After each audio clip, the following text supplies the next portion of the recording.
तो आज और कल का दिन 2024 की सियासी जंग के नजरिए से बहुत अहम दिन है। आज बेंगलुरु में पीएम मोदी के खिलाफ बने महागठबंधन के तमाम जो छत्रप हैं इकट्ठा हुए।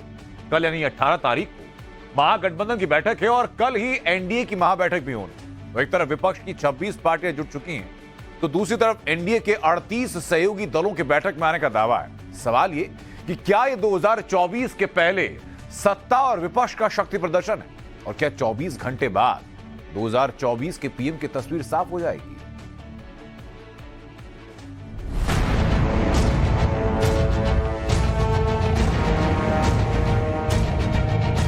अकेला ही भारी पड़ता है, फिर छोटे मोटे सबको लेके 30 क्यों गिन रहे?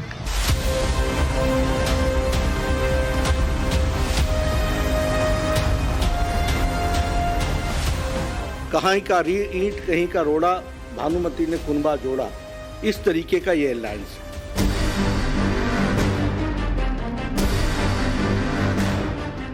महागठबंधन का न्योता मिला, पोस्टर लग गए, बैनर तन गए, जम गया मिशन, अब काहे का टेंशन। चलो कर्नाटक, जुटो बेंगलोर और मोदी के खिलाफ 24 के महागठबंधन का महाजुटान बेंगलुरु में होना शुरू हो गया। पटना पैक्ट का दूसरा पार्ट ताज वेस्ट एंड में लिखा जाएगा। विपक्ष के नेता दावा करते हैं कि महागठबंधन 2024 का गेम चेंजर होगा।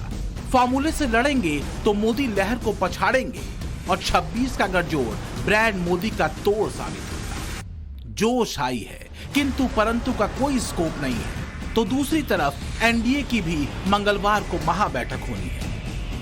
बीजेपी अध्यक्ष जेपी नड्डा ने कहा है कि अब तक 38 पार्टनर्स ने बैठक में आने की हामी भर दी। अभी तक 38 हमारे पार्टनर्स, जो हमारे एनडीए के पार्टनर्स हैं, उनकी कंफर्मेशन आ चुकी है। तो 38 पार्टनर्स कल इस मीटिंग में पार्टिसिपेट करेंगे, जिनकी कंफर्मेशन आई है। तो 24 की पटकथा कौन सी है और प्रस्तावना कौन सी, इसे समझना अभी मुश्किल है। पर बेंगलुरु में बैठक से एक दिन पहले कांग्रेस की तरफ से रात्रि भोज का शेड्यूल है। बेंगलुरु में होने जा रही मोदी के खिलाफ विपक्षी महागठबंधन की बैठक से पहले कांग्रेस के डिनर का मेन्यू तैयार है, लेकिन असल मुद्दा सत्ता का स्वाद चखना है। दरअसल कांग्रेस 2004 में बने यूपीए के फ्रेम में सभी छोटी छोटी पार्टियों को फिट कर लेना चाहती है, लेकिन सवाल ये कि क्या बेंगलुरु में महागठबंधन की बैठक के ड्राइविंग सीट पर सवार होकर कांग्रेस का मकसद 2024 में प्रधानमंत्री पद के लिए राहुल गांधी के नाम पर सहमति बना लेना है। मुद्दा बड़ा यही है कि महागठबंधन की तरफ से पीएम पद का चेहरा कौन होगा। क्या राहुल गांधी के लिए आम सहमति बनाने में कांग्रेस कामयाब होगी?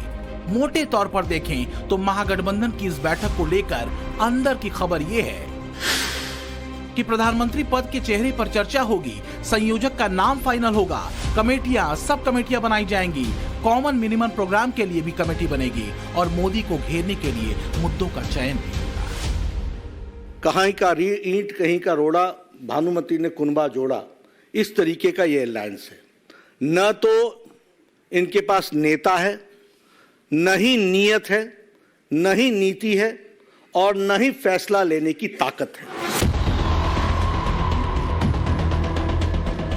दरअसल महागठबंधन का मकसद अंतर विरोधों के बजाय इस बात पर फोकस करने पर ज्यादा है कि 2024 की जंग में मोदी के खिलाफ कमजोर कांग्रेस नहीं बल्कि एकजुट खड़ा हुआ महागठबंधन है। रही बात कांग्रेस की भूमिका की, तो ये तय है कि उसे अभी महागठबंधन में शामिल दूसरी पार्टियों का भरोसा जीतना होगा और इसके लिए कांग्रेस की 3 बड़ी अग्नि परीक्षाएं 2023 में ही होंगी, जिसमें छत्तीसगढ़, मध्य प्रदेश और राजस्थान के विधानसभा चुनाव। अगर इसमें से कहीं भी कांग्रेस चूकी तो महागठबंधन में उसका अहम रोल चूक सकता है। असल मुद्दा महागठबंधन में कांग्रेस के रोल को लेकर है। क्या महागठबंधन की धुरी कांग्रेस के इर्द गिर्द घूमेगी और अगर हां तो क्या नीतीश, ममता और साथ ही साथ वामपंथी दलों को ये कबूल होगा, क्योंकि मौजूदा परिस्थितियों में कांग्रेस की राजनीतिक जमीन ऐसी नहीं है कि वो बाकी दलों के साथ ज्यादा बार्गेनिंग कर सके। ऐसे में 5 राज्यों के विधानसभा चुनाव नतीजों पर भी बहुत कुछ निर्भर करेगा। महागठबंधन की राह न चुनावों से पहले आसान दिखती है, न चुनावों के बाद इसके टिकने की कोई गारंटी है। असल मुद्दा उन पार्टियों का है जो कभी भी यूपीए का हिस्सा नहीं रही और कांग्रेस की धुर विरोधी रही। इसमें खास तौर से ममता और लेफ्ट पार्टियां हैं। यही वजह है कि चाहे टीएमसी हो या लेफ्ट, दोनों ही पार्टियां अभी से कांग्रेस की लीडरशिप या बड़ी दावेदारी को ज्यादा तवज्जो नहीं दे रही। Rahul Gandhi has made a statement that for the country, Congress is ready to make any supreme sacrifice. And he said that. So from there, it is very clear. Now question is this, who will be the face, who will be the leader to fight with Modi, who will be the next prime ministerial candidate. All this should be on consensus.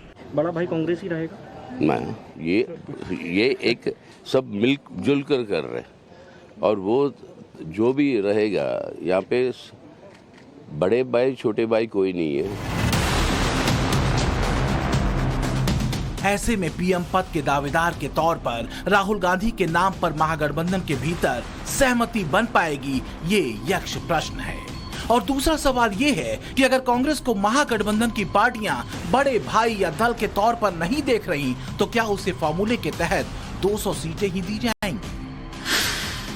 इसके पीछे वजह है वो गणित जो 2019 के लोकसभा चुनाव में दिखता है। बीजेपी और कांग्रेस के बीच 190 सीटों पर सीधे लड़ाई हुई थी। इनमें से 175 सीटों पर बीजेपी जीत कर आई थी और महज 15 सीटों पर कांग्रेस जीती थी। मंथन का दौर अभी लंबा चलने वाला है। कहा तो ये भी जा रहा है कि 2024 के चुनाव में प्रधानमंत्री नरेंद्र मोदी के खिलाफ किसी चेहरे को उतारने के बजाय महागठबंधन का फोकस इस बात पर होगा कि चुनाव मुद्दों पर लड़ा जाए। लेकिन अगर ऐसा होता है तो सवाल यह है कि आखिर ऐसा हो क्यों रहा है? विपक्षी महागठबंधन भले ही 2024 की लड़ाई को देश बचाने की जंग, लोकतंत्र बचाने की लड़ाई और संविधान बचाने का युद्ध कह रहा हो, लेकिन बीजेपी इसे करप्शनवादी और परिवारवादी पार्टियों का जमघट बताती रही है। अब सवाल ये है कि क्या बीजेपी एनडीए की बैठक के जरिए एक मनोवैज्ञानिक दबाव कायम करना चाहती है कि अगर महागठबंधन के पास 26 पार्टियां हैं तो एनडीए के पास 38 है। देखिए, ये 30 और 24 करके ना, ये संख्या बल लोग समझ नहीं पाएंगे।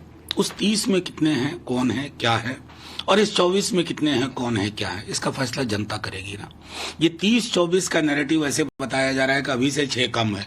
अरे साहब, कमाल की बात है। Politics is not about number game alone. इस नंबर का चरित्र क्या है, मनोविज्ञान क्या है, रसायन क्या है, उसकी बात होगी आने वाले दिनों में। तो महागठबंधन में शामिल पार्टियों का चरित्र और रसायन जो भी हो, लेकिन नंबर के गेम को इग्नोर नहीं मारा जा सकता। जरा समझिए कैसे।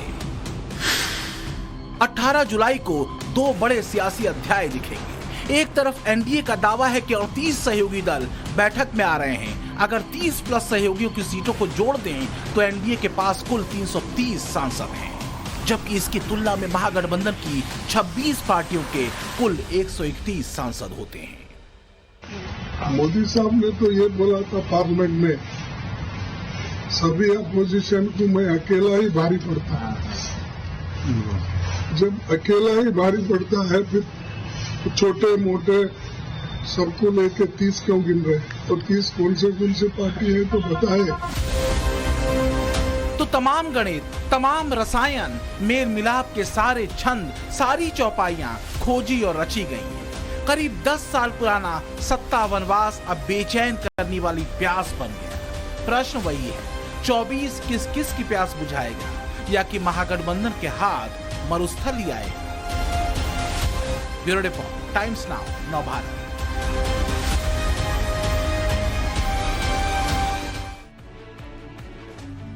पाकिस्तानी महिला सीमा हैदर और सचिन की जो लव स्टोरी इन दिनों सुर्खियों में है। सीमा अपने पति को छोड़कर के 4 बच्चों के साथ भारत आ गई। और इस प्रेम कहानी में कई टर्निंग पॉइंट है, लेकिन फिलहाल इसमें शादी का फैक्टर सबसे बड़ा है। सचिन सीमा की शादी में कैसे हो गई और बाबा बागेश्वर यहां पर कैसे मौजूद हो गए, इसकी रिपोर्ट दिखाते हैं।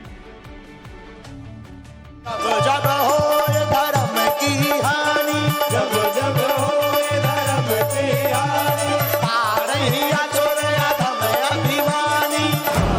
पर मन विचलित रहता है, लब विवाह का प्रश्न लेकर आया है, कृपा होगी नेहा से ही योग है आशीर्वाद। जोड़ा से आइए, हैं आया जोड़ा से। बागेश्वर सरकार के पीठाधीश्वर पंडित धीरेन्द्र कृष्ण शास्त्री की कई लीलाएं हैं। वो पर्चा निकालते हैं, मन की बात जानते हैं। हर हर हर वो बालाजी नाम का चाबुक चलाकर शरीर से भूत प्रेत भगाते हैं। कथा पंडाल में आए भक्तों का वर्तमान और भविष्य बताते हैं तो रामचरितमानस की चौपाई से लेकर मोहब्बत की शायरी तक सुनाते हैं।